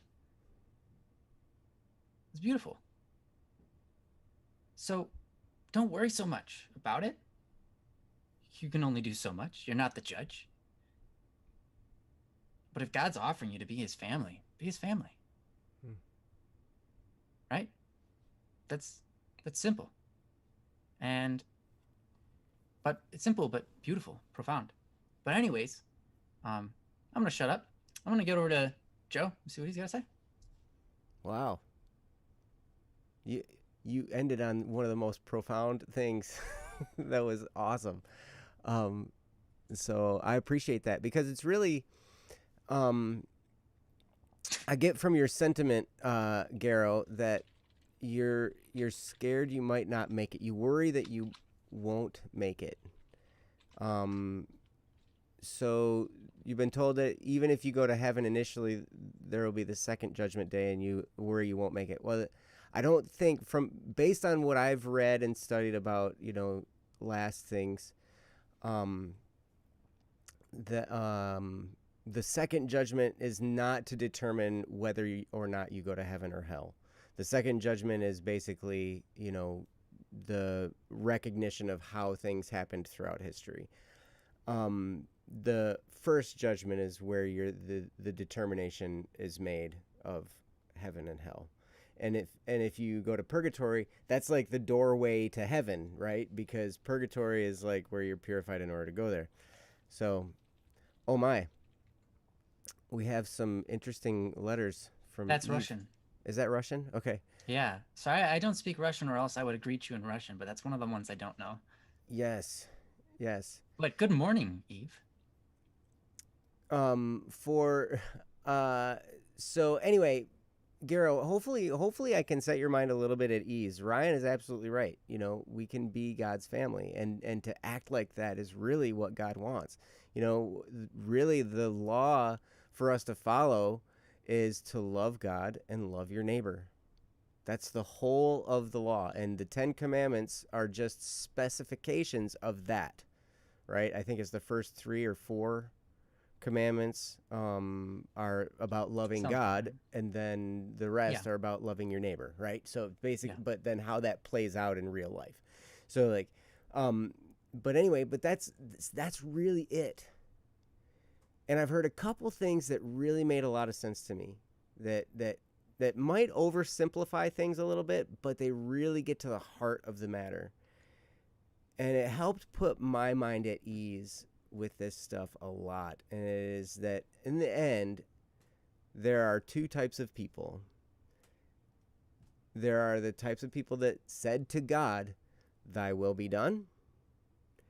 And there are the types of people that God says to them, "Thy will be done." Mm-hmm. So it's either we say, "God, I trust you, I have faith in you," that, or God says, you wanted yourself, basically. You've chosen yourself over me, right? And that's it. So that to me was really comforting, because it's like, okay, it fits right in with what Ryan was saying, where, we just need to be part of God's family. And if you're really in a family and you respect that family, you respect the patriarch of that family, you're gonna want what he wants to be done in the household, right? Otherwise, you're kind of, you're wanting to be out of there. But can you Yeah. imagine?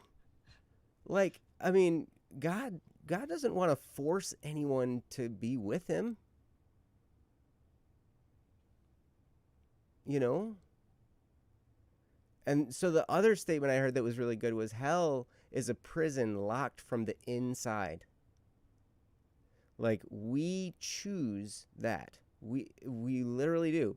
And we choose it by choosing that we choose not God. And so we choose ourselves instead. And by that, through that reason, we end up locking ourselves in. Right?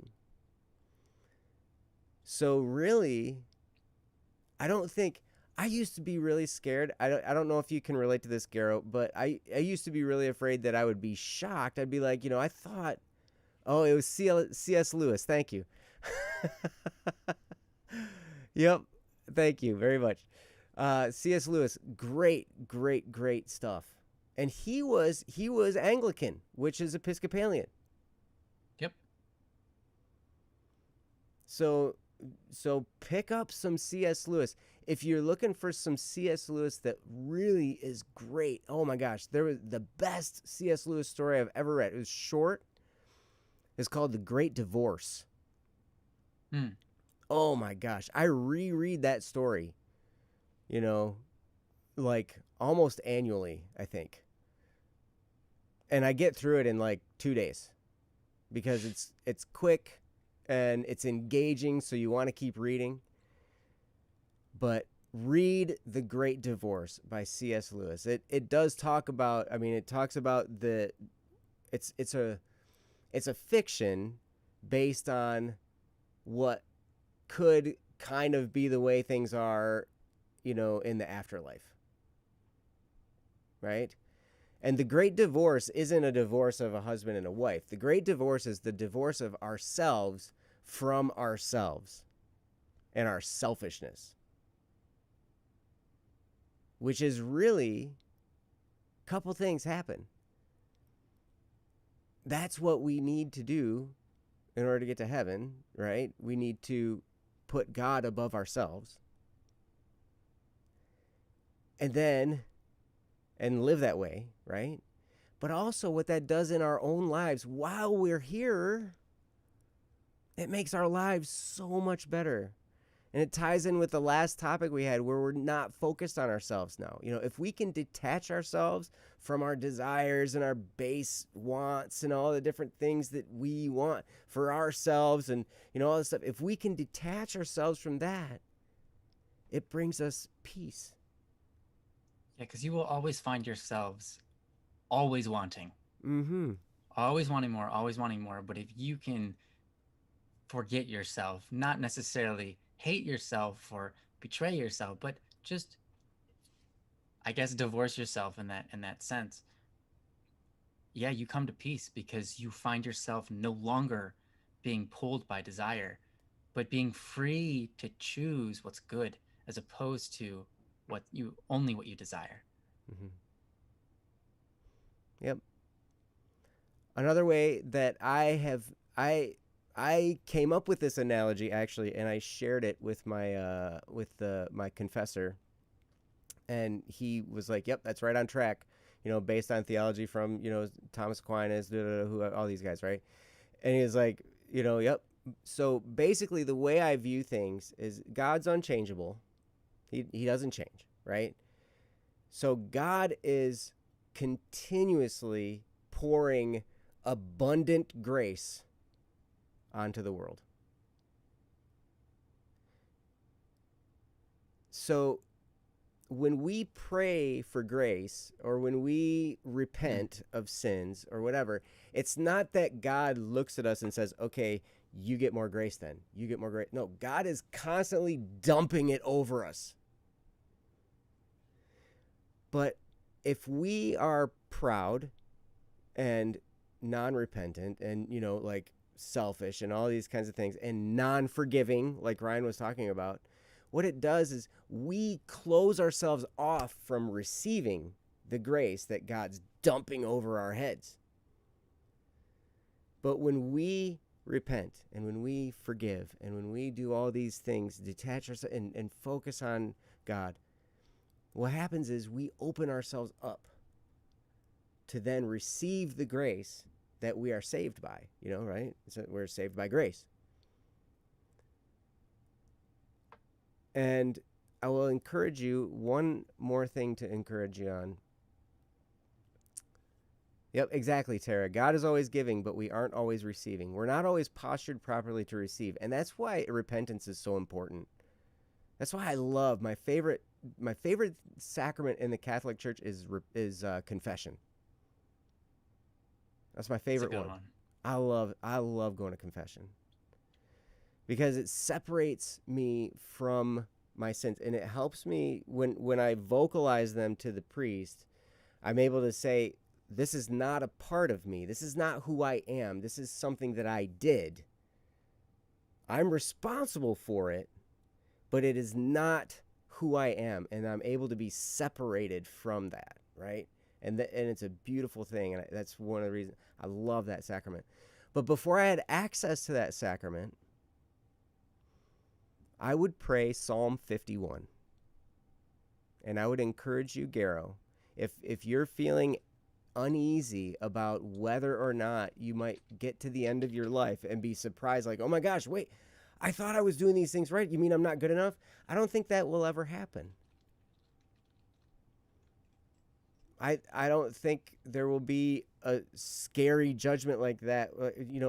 Like someone who doesn't want to be with God because they wanted what they wanted instead. I mean, can you imagine if God forced them to be with him? He's not going to do that. That's not love. That's not love at all. So we just have to choose God. And we choose him through repentance. Now, interestingly enough,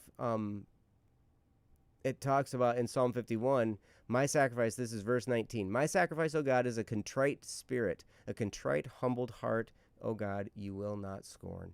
And what does that mean? When we are humble and we recognize that we've done things wrong and we're genuinely sorry for it, and we know, and we just throw ourselves, God, have mercy on me, I'm a sinner, right? When we're humbled, contrite, God will not scorn. And this is a psalm. This was Old Testament. This was before Jesus, before all that, right?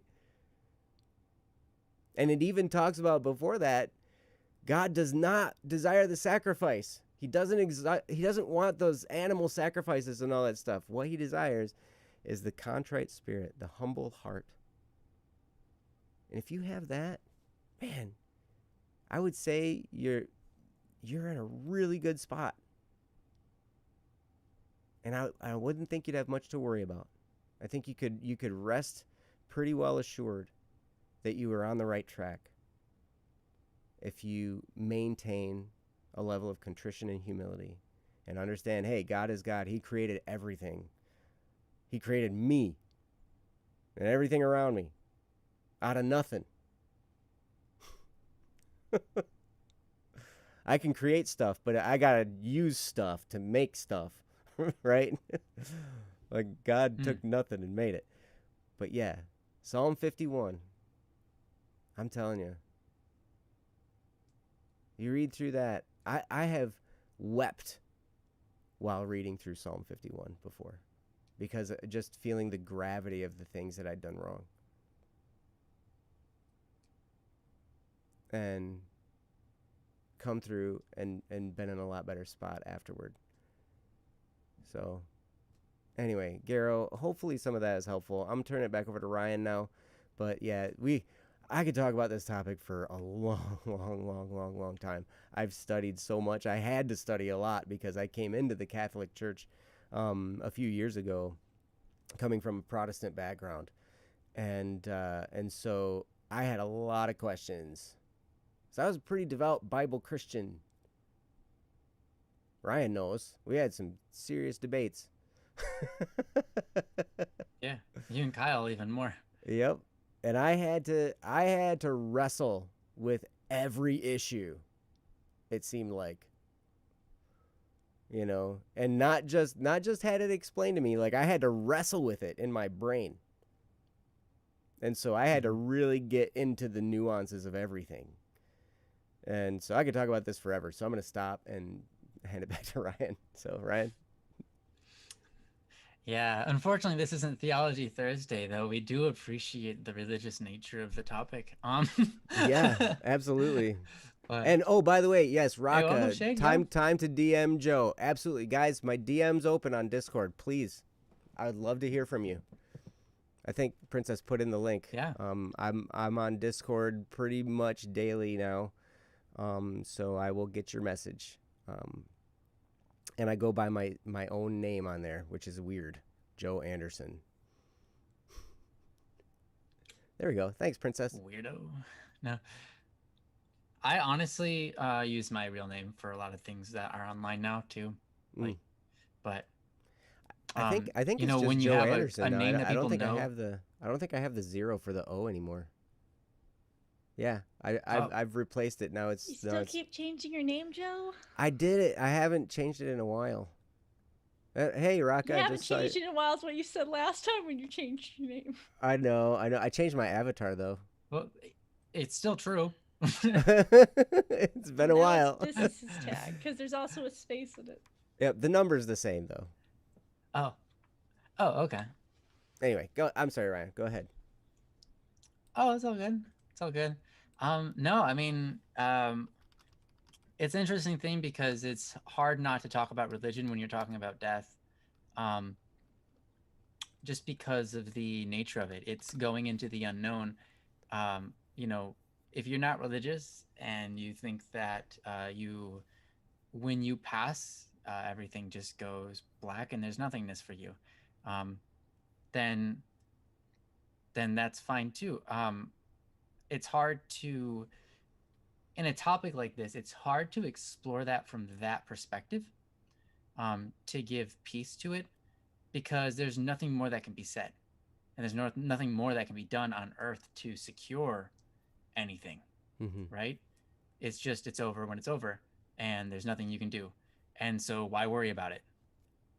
I guess that's the best answer on that front. You don't get to pick. It is what it is. But if you are religious, a lot of religions include the aspect of death, and what's reassuring about that, and to some degree, is that it makes our life here not feel like it's without consequence, but without capability, right? Like, we can do something about it. We're going to die no matter what. But I mean, we can perhaps make our afterlife better, or get more into people into the afterlife with us. Things like that, they compel us down a road. And that is not in any way to bash against anybody who is atheist. Obviously, you can be a wonderful and kind person as an atheist, and I know very many who are. And so, one of the common arguments, against religion from an atheist's point of view is, well, I don't need someone, I don't need a higher power to tell me to be good. I can just be good. And I think that that's true. Actually, I would 100% agree with you on that. I think that's important, even for people who are religious. Like, you shouldn't be a good person out of fear, right? That's for sure.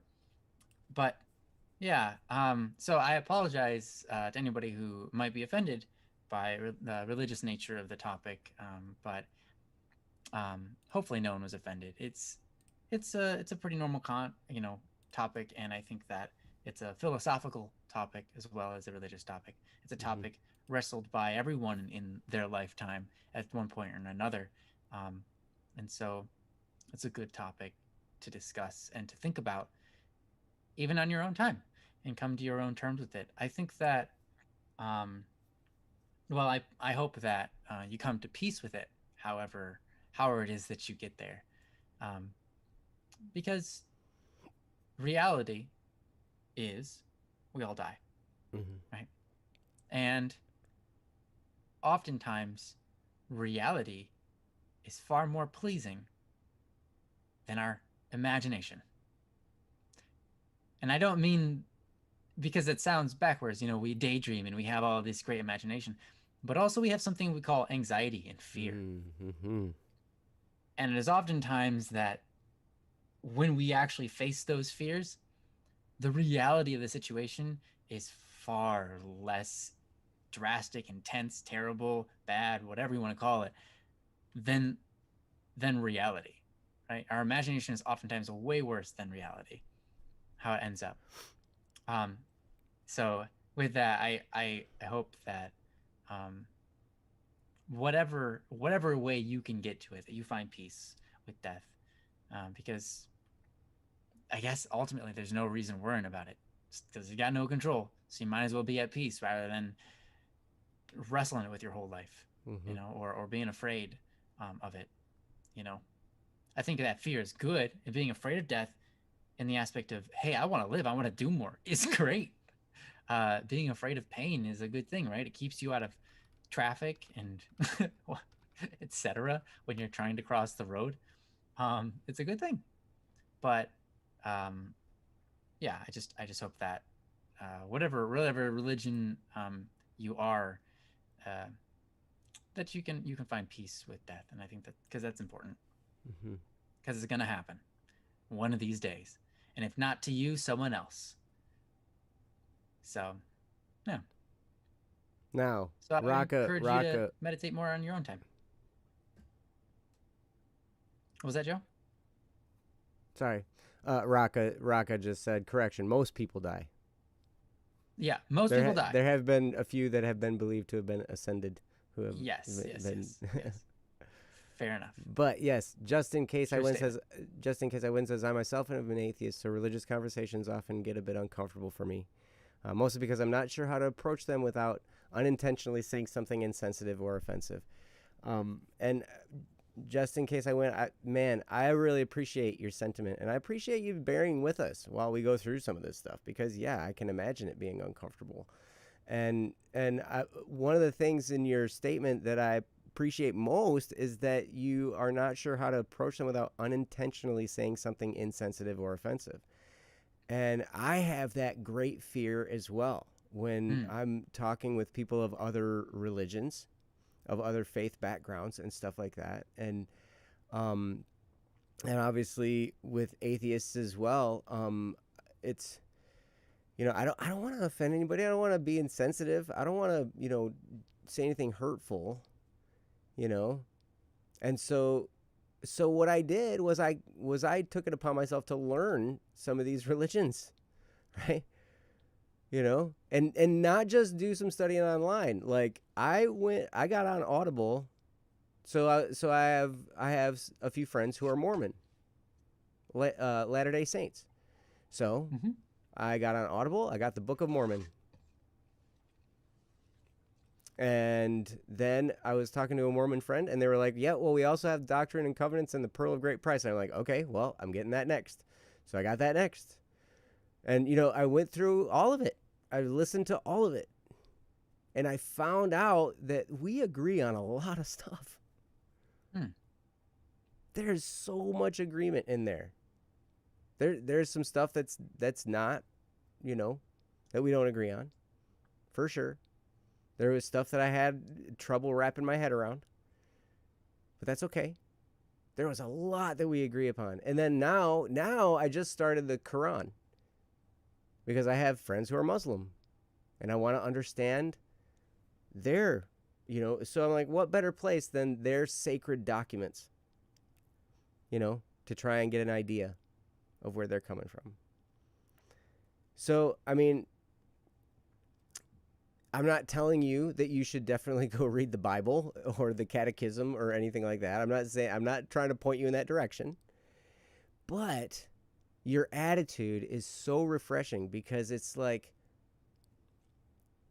you don't want to offend. So the way to do that is to seek first to understand where someone's coming from. So if you base it on an inquisitive approach, like not like the Inquisition, like blah blah blah, but like you're questioning to learn, you'll never be offensive. I don't think. So anyway, sorry Ryan, I cut you off. Go back. No, I think that that's a brilliant topic. Even we're about to end, but I will follow up. Like, uh, even in recent, even this last week, I've had the chance of talking to a couple people of different religions, um, and I'm the one that brought it up. And I'm like, hey, what religion are you? Talk to me about it. And they were. I met several people of different religions, most of them pagan, and I just said, hey, oh, okay. Tell me more about it. What form of paganism do you have? And they're like, well, it's its own thing, but this is what I believe. And I'm like, oh, that's very interesting. And basically, I just ask questions. And here's the thing: the reason we believe what we believe, right? And a lot of times, the reason we tell other people is because we want them to believe what we believe. Why? Not because we're selfish, but because we are selfless. Mm. But because we want the best for them. And the best for them is knowing the truth, right? So it's natural for someone to want you to be a part of their religion. It's natural for someone to want you to have the same beliefs as them because they so definitely believe that those are the true, that's truth, right? Mm-hmm. So here's the thing: I'm not going to make any progress if I want to help this person discover things about my religion so that they can come to the truths I believe in, right? I just ask them what about different topics and see what they have to say. And what I do is I intentionally find things I agree upon, and Mm-hmm. and if things I don't agree upon, I ask them to explain more and get an understanding of the logic behind it. And what that does is it first answers the issue of respect and not offending someone. It secondly answers the issue of relationship, because you can't change someone's mind. You're not going to. You're not Mm-hmm. going to change someone's belief No. if you challenge them on something. If you're going to be like, that's not true, this is what we believe, and obviously it's right because this, and this, you're not going to change their mind ever. Mm-hmm. If they don't already have a certain type of respect and love of you that's basically like, this person said that, I need to go look at that. Mm. Because if this person thinks that, they might be right. Almost very, very few of your relationships in life are ever going to be like that. Mm-hmm. All right. So don't expect that to be the case. If you approach someone who has a different opinion than you, or a different religion than you, a different form of faith, the best thing you can do is ask them and get information and let them share it. Mm-hmm. And then you don't even have to say anything about your own, but you live by your example. Mm-hmm. And if the day comes where they ask you your thoughts, don't bring up your own thoughts. Really, don't. You ask them, you talk about something, and you talk about it from their end, their perspective. You get more information. The day that comes where they ask you for your opinion, for your advice, for the way you've logicked something, that is the day you can rejoice and be like, hey, they're asking. I've made an impact. Mm-hmm. I've gotten some form of respect in them. And then you can start moving forward. You don't want to dump it all on them at once, but that's how you make a difference, right? So I totally understand not wanting to offend people. Mm-hmm. And the best way is to not really.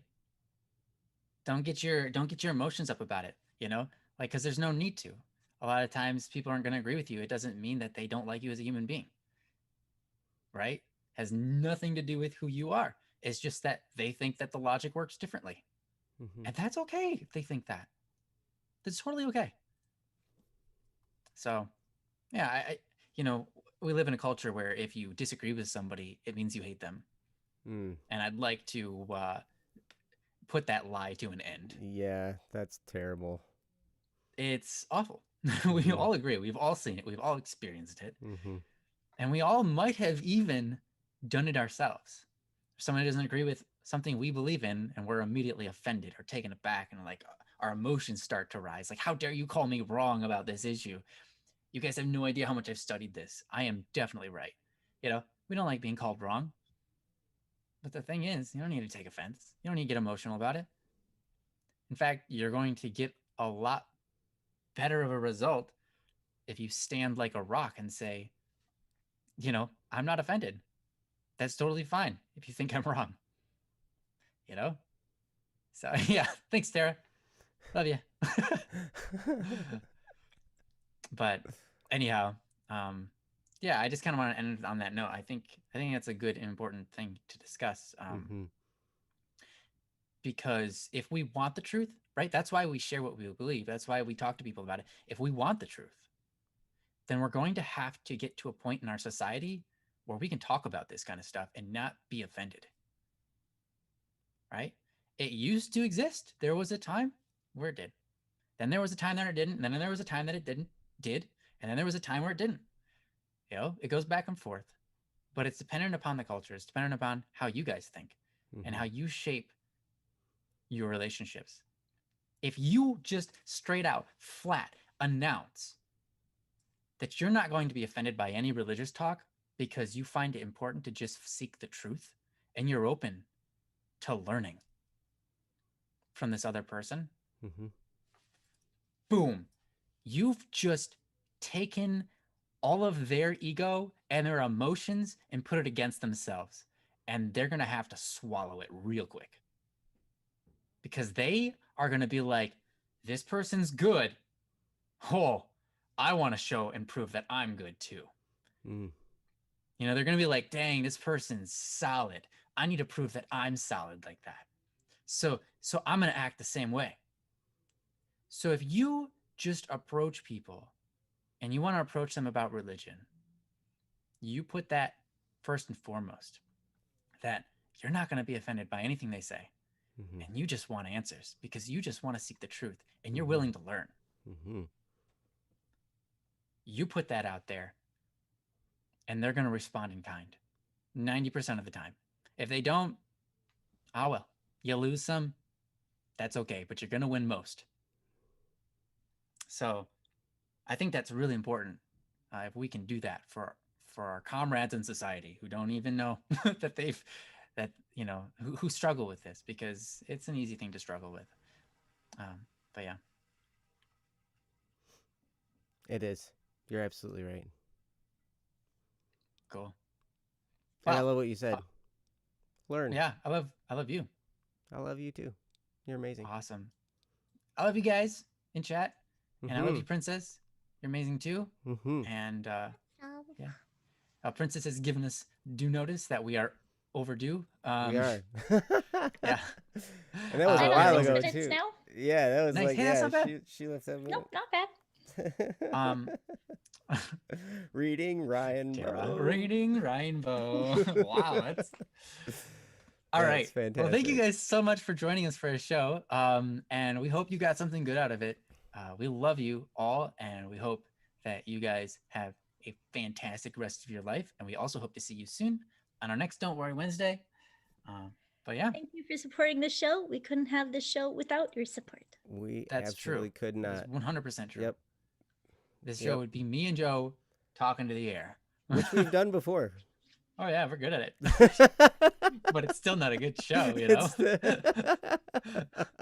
Doesn't mean it's a good show, right? We've just done it before. Right. So anyhow. Yes. Stay awesome, you guys. Love you. Bye-bye. Peace. Bye, guys. See you next week. Bye.